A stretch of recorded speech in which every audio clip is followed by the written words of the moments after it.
Baik, bismillahirrahmanirrahim. Assalamualaikum warahmatullahi wabarakatuh. Saudara sekalian, di kesempatan yang berharga ini, ada sekalian, kita akan lanjutkan pembahasan kita ke materi penawaran.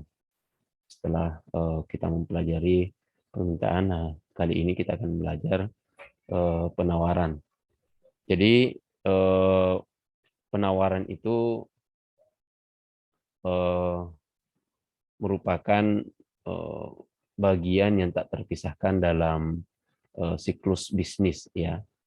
Nah, kita mengenal istilah permintaan. Kalau ada permintaan pasti ada penawaran. Nah, yang menjadi pertanyaan sekarang adalah apa saja yang menjadi faktor-faktor yang bisa berpengaruh terhadap penawaran. Nah, paling tidak ada 8 hal yang eh, dapat berpengaruh atau mempengaruhi penawaran. Yang pertama adalah harga barang itu sendiri, kemudian harga barang lain yang terkait, harga faktor produksi, biaya produksi, teknologi produksi, jumlah pedagang atau penjual, tujuan perusahaan, kebijakan pemerintah. Nah, di sini kalau kemarin di yang sebelumnya di teori permintaan, pemerintah belum terlalu andil dalam mempengaruhi permintaan, namun di sini ketika kita berbicara penawaran, nah ada kebijakan pemerintah yang bisa saja mempengaruhi permintaan, mempengaruhi penawaran. Nah, kita lihat satu persatu. Harga barang itu sendiri, kalau kita perhatikan, jika harga satu barang naik, maka umumnya produsen cenderung akan menambah jumlah barang yang dihasilkan atau memproduksi barang yang lebih, ya, ketika harga barang naik. Makanya berlaku hukum penawaran yang menyatakan bahwa semakin tinggi harga suatu barang, ya, atau ceteris paribus, maka semakin banyak jumlah barang tersebut yang ingin ditawarkan oleh penjual, dan demikian pula sebaliknya. Jadi ada sekalian, ketika pada hakikatnya secara manusiawi, ketika harga barang itu mahal, maka orang cenderung akan menawarkan banyak barang. Nah, disinilah nanti akan terjadi pergeseran kurva yang akan mempertemukan antara titik temu antara permintaan dan penawaran. Nah, yang disebut nantinya dengan titik equilibrium, ya, di mana tempat titik bertemunya antara permintaan dan penawaran. Ya, jadi akan bergeser ke kurvanya akan bergeser, yang menghasilkan nantinya pertemuan antara permintaan dan penawaran. Karena kalau banyak juga yang ditawarkan, maka secara hukum hukum bisnis, semakin banyak barang yang ditawarkan, maka nantinya harga juga akan semakin perlahan-lahan akan turun. Ya, baik. Selanjutnya, harga barang lain yang terkait. Ya, ini harga barang lain ini merupakan harga barang substitusi yang dapat mempengaruhi penawaran barang. Ya, jadi ketika ada barang lain yang serupa dengan barang tersebut yang bisa menjadi barang substitusi atau pengganti, maka dia bisa berpengaruh kepada harga barang itu. Bisa juga berpengaruh kepada penawaran.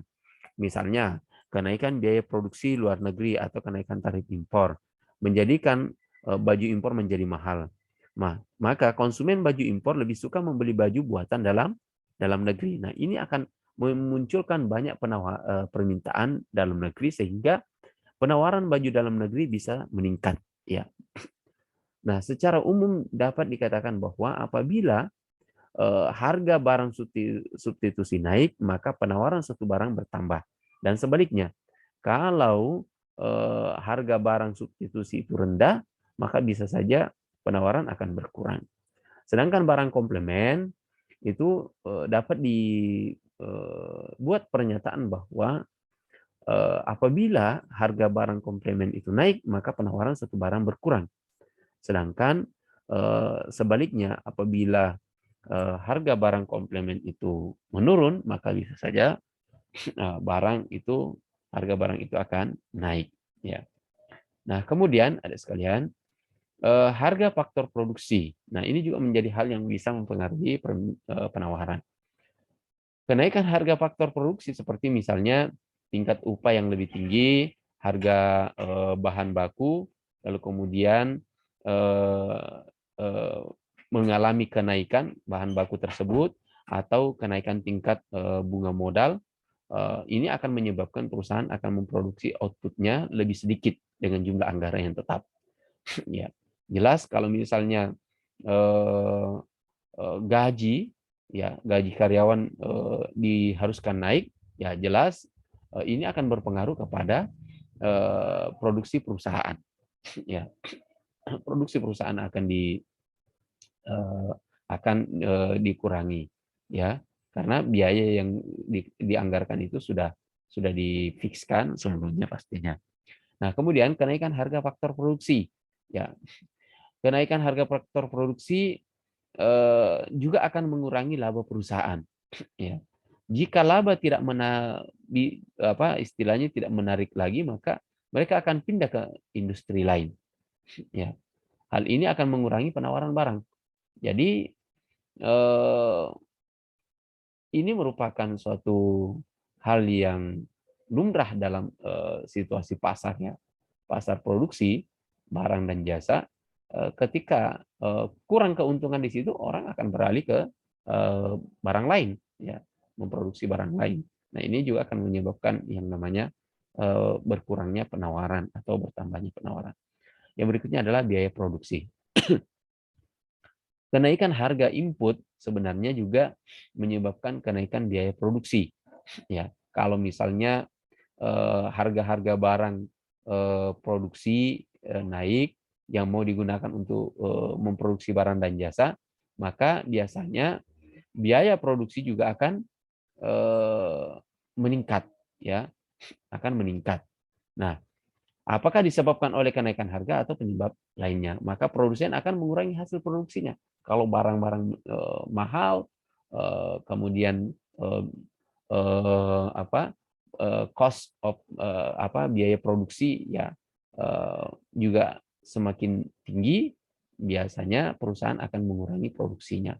Nah, kalau produksi perusahaan berkurang, maka penawaran akan barang itu akan berkurang.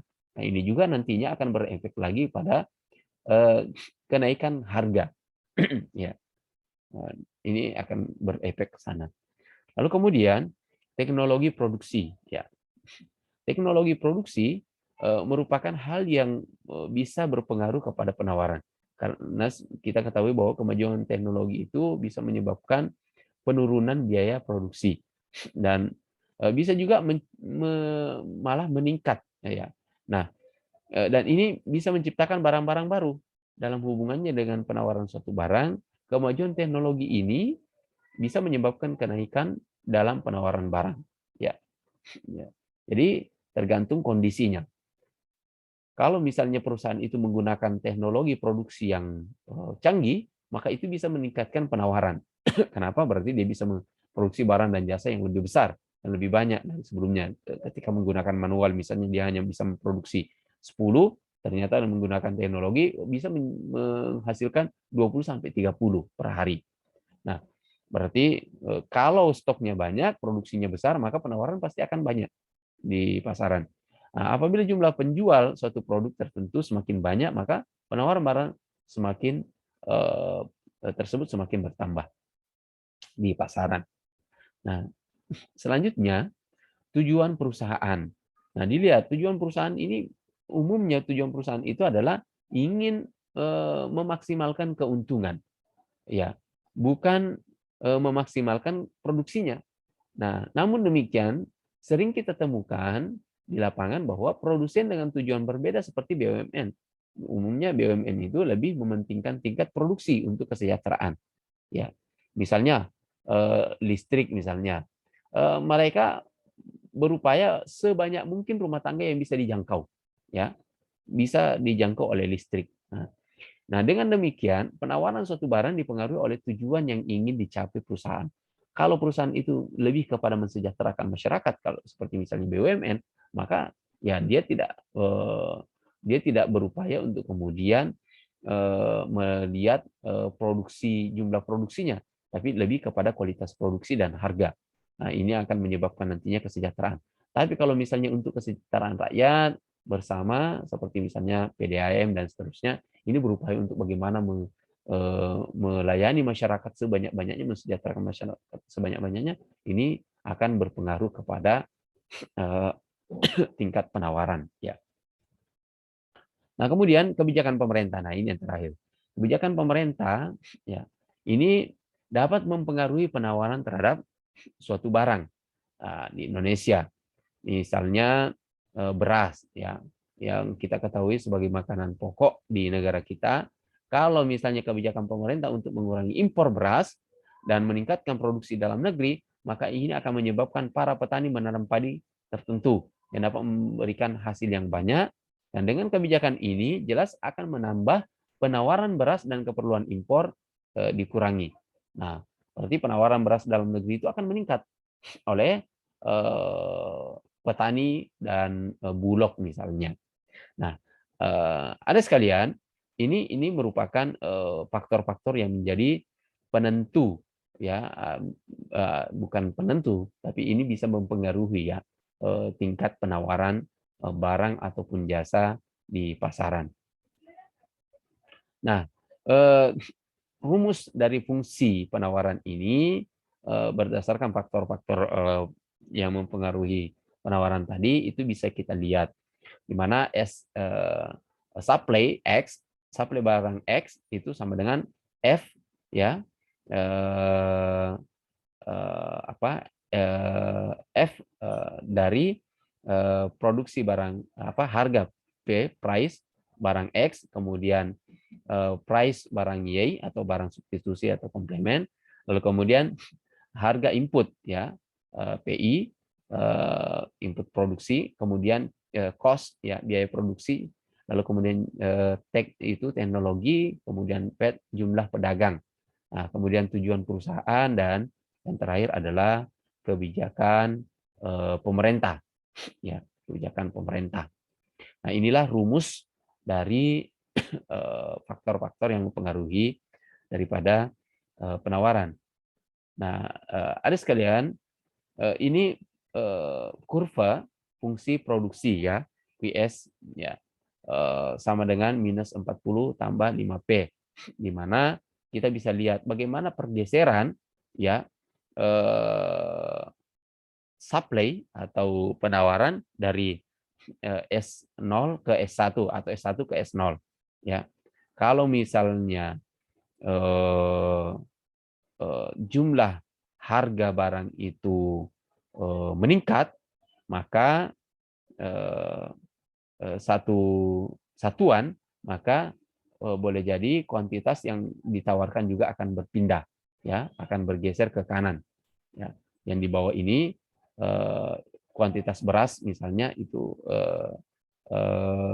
merupakan jumlah kuantitas yang ditawarkan, sedangkan yang garis yang ke atas ini adalah harga atau price, ya, yang ada di pasaran.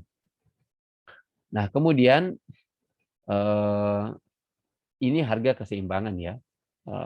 Ini bisa dilihat rumusnya, QD sama dengan 200 kurang 10P, PS sama dengan minus 40 tambah 5P. Di mana keseimbangan pasar itu bisa terjadi pada harga berapa? Cara keseimbangannya adalah QD, kuantitas demand, sama dengan kuantitas supply. Ya. Kita masukkan dalam pecahkan rumus ini, 200 kurang 10P sama dengan minus 40 tambah 5P. Nah, kita sederhanakan 240P sama dengan 15P. Ya, P sama dengan 16. Berarti di harga 16, ya. Nah, di harga 16 lah itu nantinya akan mengalami titik keseimbangan atau equilibrium, ya.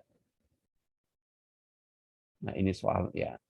Nah, ada kasus pengecualian dalam penawaran, di mana kadang kita temui adanya kurva penawaran yang menyerupai slope yang mempunyai slope negatif. Contoh misalnya kurva penawaran tenaga kerja yang bentuknya melengkung, ya, melengkung membalik. Dimana kalau umumnya tenaga kerja yang digunakan dalam sebuah perusahaan itu itu tidak berbanding lurus dengan upah, ya, eh, dan produksi, jumlah produksi. Contoh misalnya, upah per jam dalam rupiah 2.000 itu jumlah jam kerja per minggu adalah 4. Nah, kemudian meningkat menjadi 4.000, jumlah jam kerjanya 12 jam. 8.000 20 jam. Kalau 12.000 24 jam, 14.000 tinggal 25 jam, 16.000 23 jam, dan 18.000 itu 20 jam. Nah, ini bisa menjadi fluktuatif. Ya. Ini merupakan contoh-contoh penawaran tenaga kerja. Baik, saudara sekalian, ada sekalian, ini yang bisa saya sampaikan pada kesempatan ini. Kurang dan lebihnya mohon dimaafkan. Hadanallahu wa iyyakum. Assalamualaikum warahmatullahi wabarakatuh.